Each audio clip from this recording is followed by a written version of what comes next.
आप सभी ने देखा सम्राट चंद्रगुप्त मौर्य के पिछले एपिसोड में कि कैसे आचार्य चाणक्य चंद्रगुप्त मौर्य से मिलते हैं और फिर कैसे वो चंद्रगुप्त को नंद वंश के राजा धनानंद को जड़ से उखाड़ फेंकने के लिए तैयार करते हैं और कैसे चंद्रगुप्त मौर्य अपने कठिन परिश्रम से एक बालक से वीर योद्धा बन जाते हैं और आचार्य चाणक्य से आशीर्वाद लेकर घोड़े पर सवार होकर जंगल की ओर चल दिए थे। आइए अब हम आप सभी को इतिहास के अगले पन्ने की ओर लेके चलते हैं। स्वागत है आप सभी का अपना चैनल अनसेड हिस्ट्री में। तो चलिए बिना किसी देरी का शुरू करते हैं आज का एपिसोड।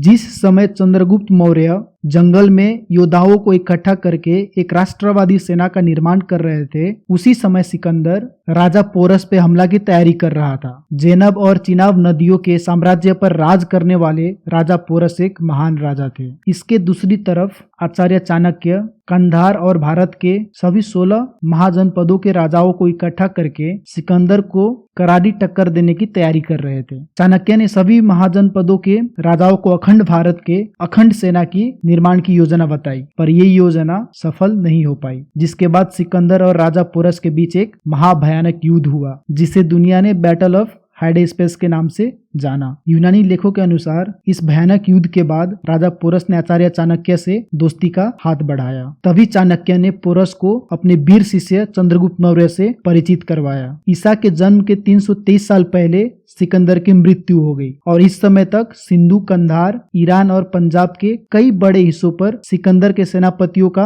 कब्जा था। और इसी मौके के इंतजार में बैठे चंद्रगुप्त मौर्य अपनी छोटी सेना के साथ पंजाब के यूनानी सैनिकों पर धावा बोलना शुरू कर दिए। कहा जाता है कि चंद्रगुप्त मौर्य ने इन यूनानियों पर लगातार हमले करने शुरू कर दिए, जिसके बाद यूनानियों ने पंजाब के इलाकाओं को खाली कर दिया। इसके बाद पंजाब पर चंद्रगुप्त मौर्य का शासन स्थापित हो गया। इतिहास में इस घटना को चंद्र राज्यरोहण के नाम से जाना जाता है। पंजाब को जीतकर चंद्रगुप्त मौर्य पंजाब के राजा बन चुके थे और चाणक्य प्रधानमंत्री बन चुके थे। यही अपनी पहली जीत के बाद चाणक्य ने अखंड भारत का बिगुल फूका और इसी के साथ वीर विराट चंद्रगुप्त मौर्य ने पंजाब में एक शक्तिशाली सेना का स्थापना की। इसी महासेना के साथ 322 ईसा पूर्व चंद्रगुप्त मौर्य ने मगध के राजधानी पाटलिपुत्र पर सीधा हमला कर दिया। इस महायुद्ध में नंद वंश के राजा धनानंद का वध कर दिया गया। इसी के साथ वीर विराट चंद्रगुप्त मौर्य ने संपूर्ण पाटलिपुत्र पर अपनी विजयी झंडा फहराई। यहीं से मौर्य वंश की शुरुआत के साथ चंद्रगुप्त मौर्य का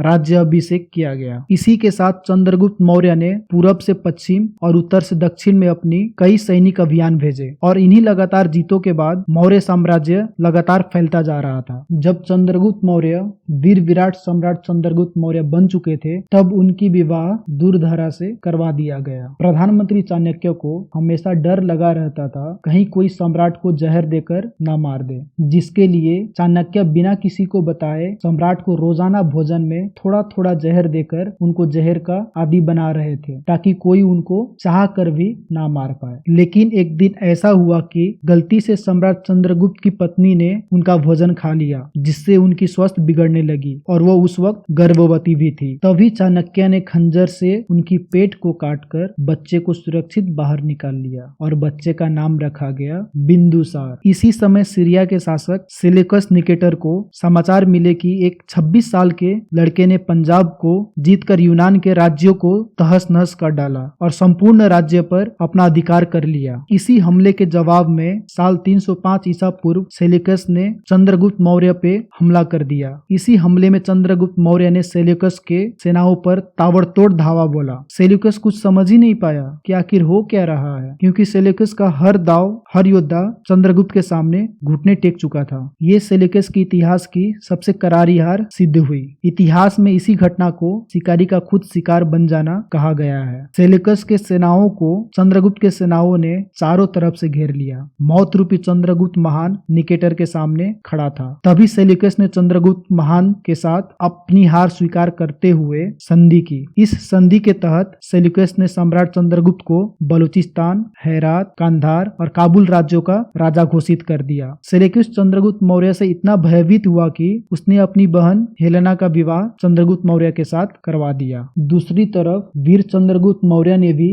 सेल्यूकस को उपहार में 500 हाथी दिए। सम्राट द्वारा ये चारों राज्यों का शासन जीत लेने के बाद सम्राट चंद्रगुप्त एक विशाल साम्राज्य के सम्राट बन चुके थे। प्लूटार्क ने सम्राट के बारे में लिखा है कि सम्राट की 6 लाख की महासेना थी, जिसने भारत के कई राज्यों को एक ही झटके में अपने शासन में शामिल कर लिया था। यूनानी यात्री मेगिस्थनीज सम्राट के दरबार में कई सालों तक यूनान का राजदूत बनकर रहा, जिसने सम्राट के दरबार में रहते हुए इंडिका नाम की पुस्तक लिखी। यही साम्राज्य विस्तार के बाद मौर्य काल में भारत में लगातार 12 सालों तक भयंकर अकाल पड़ा। इसी अकाल में सम्राट अत्यधिक परेशान हो गए। ये साल चल रहा था 298 ईसा पूर्व। अंत में उन्होंने ब्राह्मणों तथा संतों की सभा बुलाई और अकाल से मुक्ति के मार्ग पूछे। इसी साल सम्राट के दरबार में एक जैन साधु भद्रबाहु पधारे। उन्होंने सम्राट से कहा कि इस अकाल का कारण महाराज आपके कर्म है। आपने अखंड भारत के सपनों को सच करने के लिए 16 महाजनपदों के कई राजाओं का वध किया, जिसके कारण है कि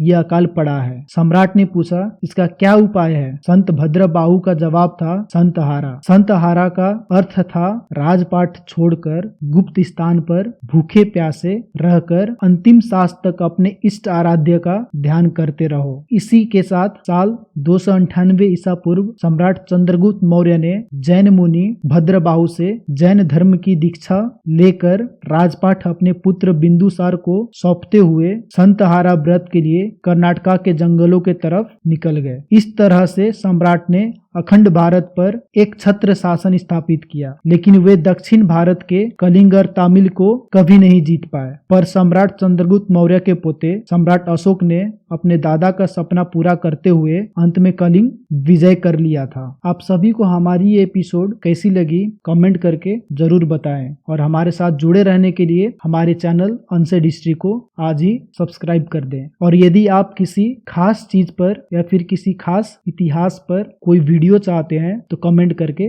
जरूर बताएं। धन्यवाद।